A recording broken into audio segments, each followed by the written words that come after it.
ഇനി എല്ലാവരും ഓണത്തിന്റെ തിരക്കിലായിരിക്കും. അപ്പോൾ ആൻമോളുടെ ക്ലാസ്സിൽ ഓണത്തിന്റെ സെലിബ്രേഷന് വേണ്ടിയിട്ട് ഒരു കളർ ചൂസ് ചെയ്തിട്ടുണ്ട്. അതൊരു റെഡ് ആണ്. അപ്പോൾ നമ്മൾ ഇങ്ങനെ തുണി എടുത്ത് തയ്ക്കുന്ന ആളുകളല്ല, അതുകൊണ്ട് തന്നെ നമുക്ക് ഈ ഏത് തുണി എടുക്കണം, എങ്ങനെയായിരിക്കണം തയ്ക്കേണ്ടത് എന്നുള്ളതൊക്കെ ഭയങ്കര ഡൗട്ടുള്ള കാര്യമായിരുന്നു. ആൾക്കാരൊക്കെ ഈ കാഞ്ഞ വെയിലത്ത് നിന്ന് ഓടി ഏതെങ്കിലും തണുപ്പിൽ കയറുമ്പോൾ ഈ ഉള്ള തണുപ്പിന്ന് മാറി ഈ കട്ട വെയിലത്ത് പോയി നിൽക്കുന്ന ആൻമോളാണ് എന്റെ ഹീറോ. നമ്മൾ വാങ്ങിയ തുണി കൊണ്ട് എന്ത് തരം താജ്മഹലാണ് പണിതിരിക്കുന്നത് എന്നുള്ളത് നിങ്ങളെ ഞാൻ അപ്ഡേറ്റ് ചെയ്യുന്നതായിരിക്കും. നമുക്ക് പരിചയമില്ലാത്ത കാര്യങ്ങൾ നമ്മളിങ്ങനെ തല പുകഞ്ഞ് ചിന്തിച്ചാലും നമുക്ക് നല്ല വിശപ്പ് തോന്നും എന്നുള്ളത് സത്യമാണ്. അതുകൊണ്ടാണ് ഞങ്ങൾ ഇവിടെ കഴിക്കാൻ കയറിയത്, അല്ലാതെ നേരത്തെ പ്ലാൻ ചെയ്തിട്ടൊന്നും അല്ല കേട്ടോ.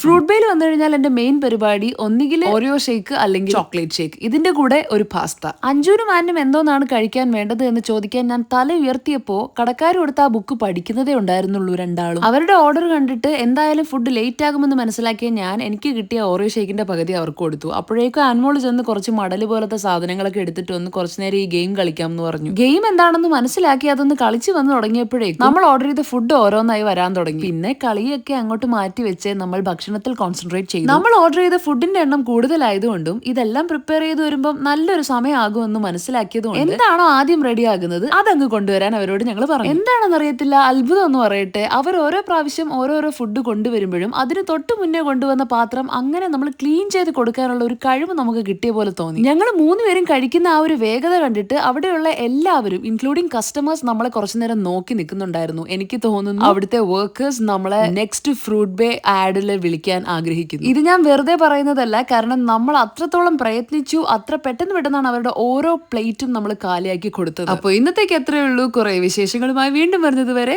ബൈ.